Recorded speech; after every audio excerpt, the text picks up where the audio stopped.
But it's a little more unusual for me because, you know, I'm a titchy-wee channel in comparison.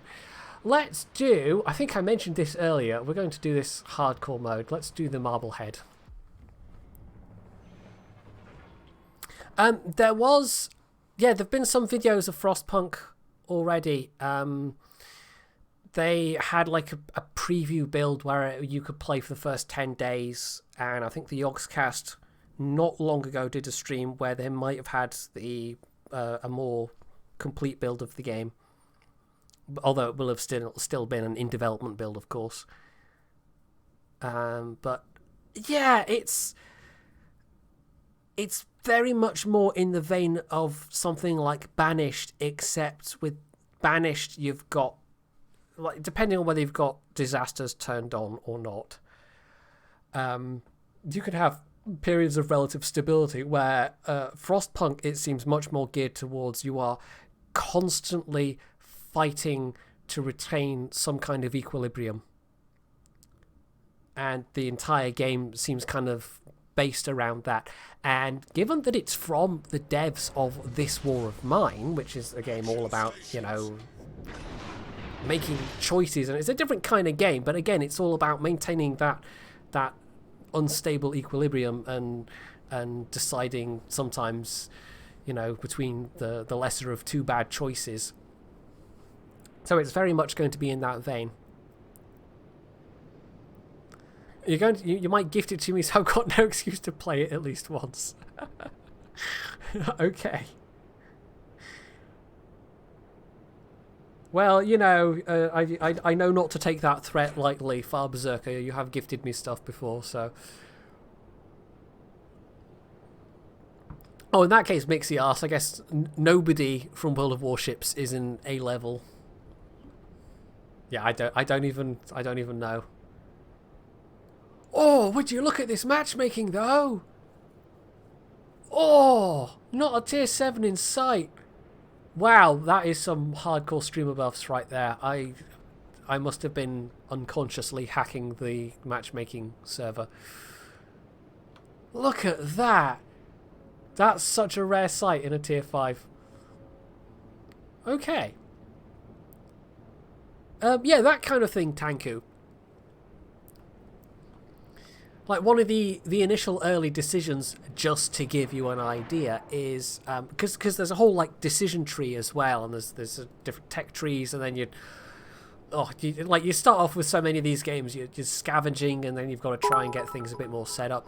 But yeah, basically you have a bunch of survivors, and some of them, you know, some of them are adults, but some of them are kids, and so you then, very early on, you have to make the decision, or you can make the decision of, well, you know what, we're in a desperate survival situation, and there's no room for people sitting around idle, so let's put those kids to work. But then, even if you're putting the kids into what are relatively safe jobs, they can still get injured. So, you know, and this is also a decision that affects the popularity is the wrong word, but it kind of affects everybody in terms of, like, not everybody likes you having made this decision, because even if it's not putting their kids in massive amounts of risk, you're not sending the kids out on like hunting expeditions or whatever, it's still, you know, a bit risky. It's still child labour. Although there is a bit of a weird dichotomy when you think about it, because this game is set in like the late 19th century, when in Britain at least child labour was still very much a thing.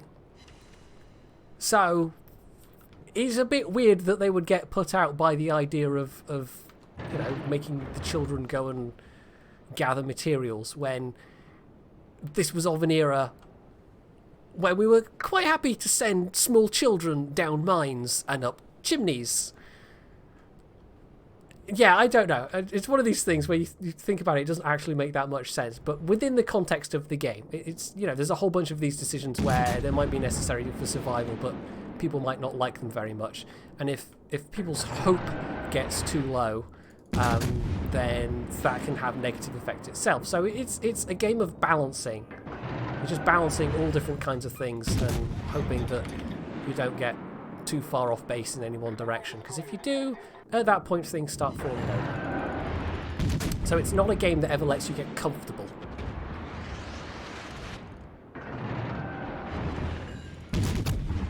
Poor little Kuma. This, I don't even know what to say. I have lucked out so incredibly with this matchmaking that, like, just even this ship, even the Marblehead, can actually be a bit more aggressive and actually do stuff.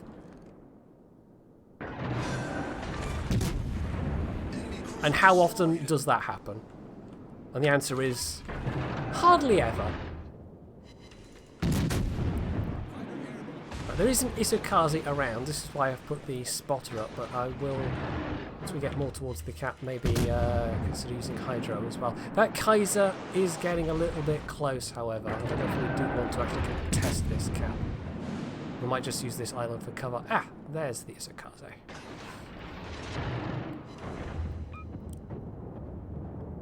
See, it's not, anyway, Frostpunk, it's not a cozy city builder. If you want that, go and play City Skylines, which I believe actually has an expansion coming out fairly soon.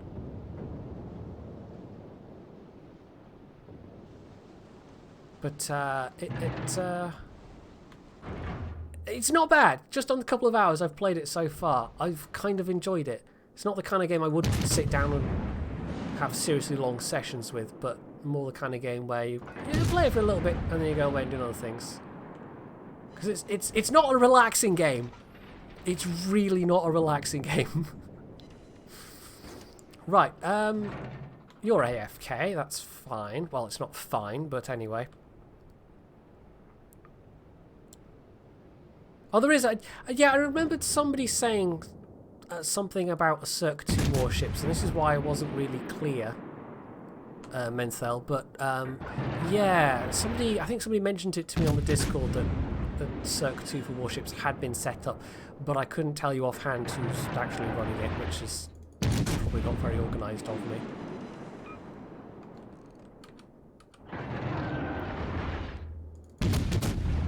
Is this Omaha reversing? Are they stationary?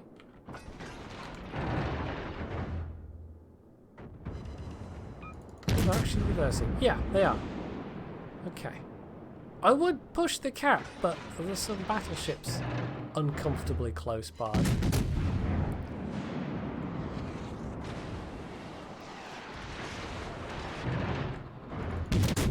Ouch! Okay.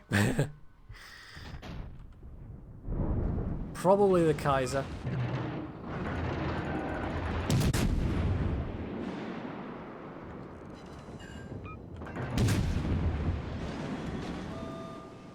It's fine.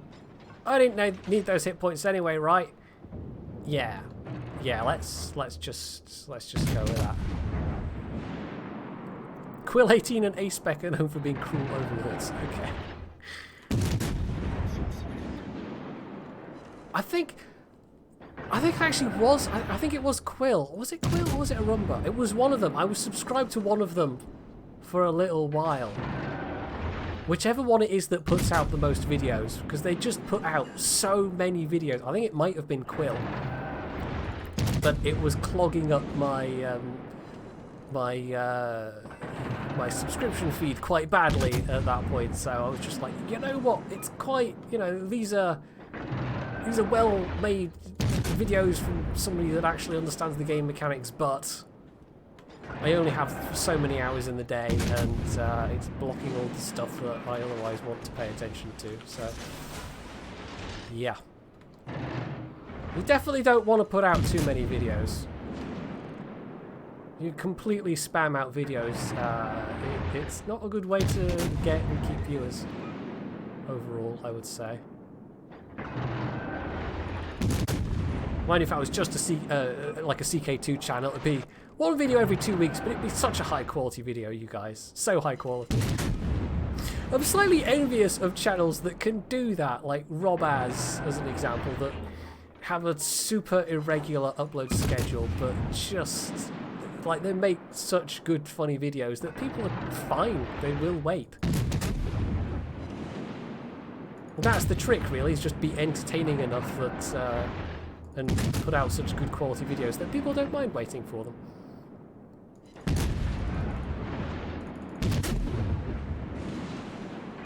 A special kind of pacifist.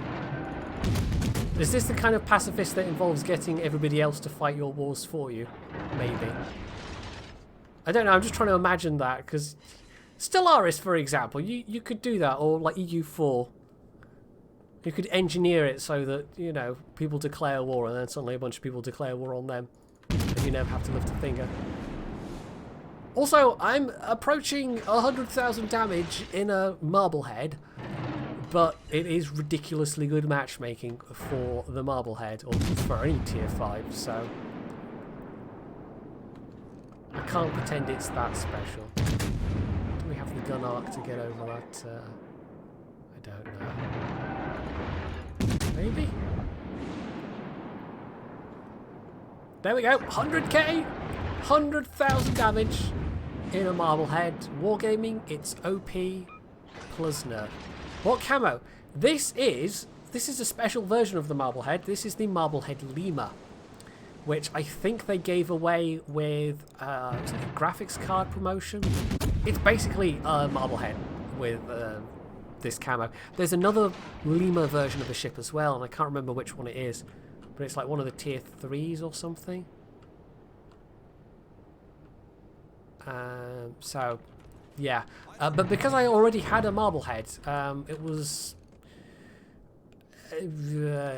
like 2 years ago? I can't remember. But Wargaming basically said, yeah, have a couple of premiums, Merry Christmas. Which every so often, like, they didn't...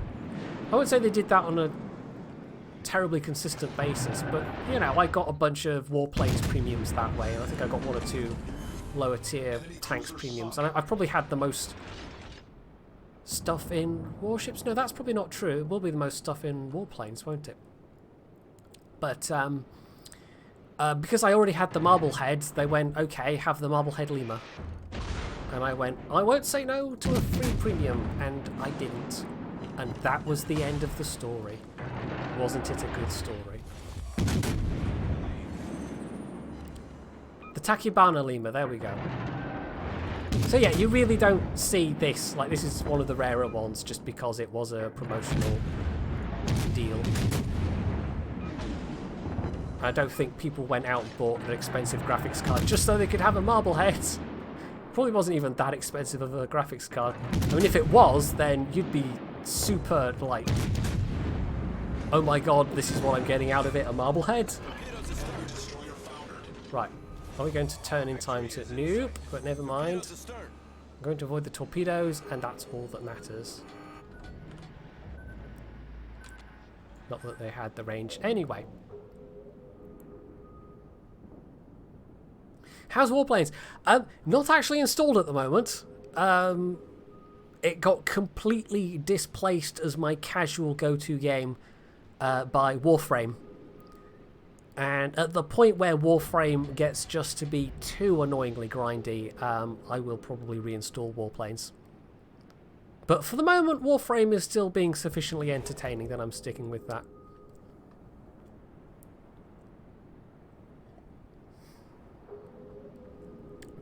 I think this must be my record for damage in a Marblehead, or the Marblehead Lima. I can't imagine I've done better than this.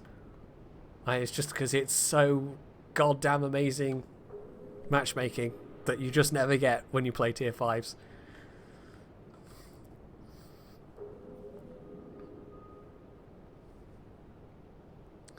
So, at this point, I would say we have probably won. My best move in terms of getting a bit more XP or whatever is capping B, in fact. Although that will bring us closer to winning that much quicker, of course, but might as well go for it. Hello, YouTube. Oh, I don't know about that. It's not been very entertaining, I would say. Oh, hey, you're that Oodaloy Gunny. Like, it... Hey, you know what? It's just nice to be recognised. And you promoted me. I'm a C. I was thinking I was at least an F, but no, I'm a C. I'm going up in the world. Yeah, I don't think we'd have won that one. I really don't. Like, our team just fell to bits. So, well, I thought we were going to win there, but no, it was just the game having a little stutter. It wasn't doing the pause before the "you've won" thing coming up. It was just having a little stutter, because why not? I mean, God, I could put this on YouTube, but it's not an interesting game especially. It's just... It was so OP matchmaking. Like, that was it. It was just really incredibly good matchmaking for a tier 5. I have 124k in the Marblehead. I don't remember that at all. It must have been a similar game. I definitely don't have that saved. At least I don't think I do. Let's have a quick check. Let's check my folder. And listen to the bing Windows sound. No, I don't have that, so it can't have been that amazing. I do, however, have a 75k Murmansk game saved, where I managed to be top of the team, and it was a tier 7 game, and that was not so good damage-wise, but given that it was terrible matchmaking. Huh! I mean... 1900 base XP is not terrible. I mean... But it was such good matchmaking. I don't know. You know what? We'll take this. I'll take the screenshots and okay. Like, there's a very low chance this will ever appear on YouTube, even as a highlight. I don't know what to say. Nearly 2k base XP in a Marblehead when I'm top tier. How does that? I don't know. Imagine if I'd been smart about my flags. For some reason, I don't put all of the rare flags on the Marblehead. In fact, the Marblehead doesn't have any flags on it right now. It's not a ship I play very often. So there we go, the Marblehead Lima. Which, it's quite a pretty skin, camo, but the actual ship itself, it's not so good. It's not so good. Yeah, but...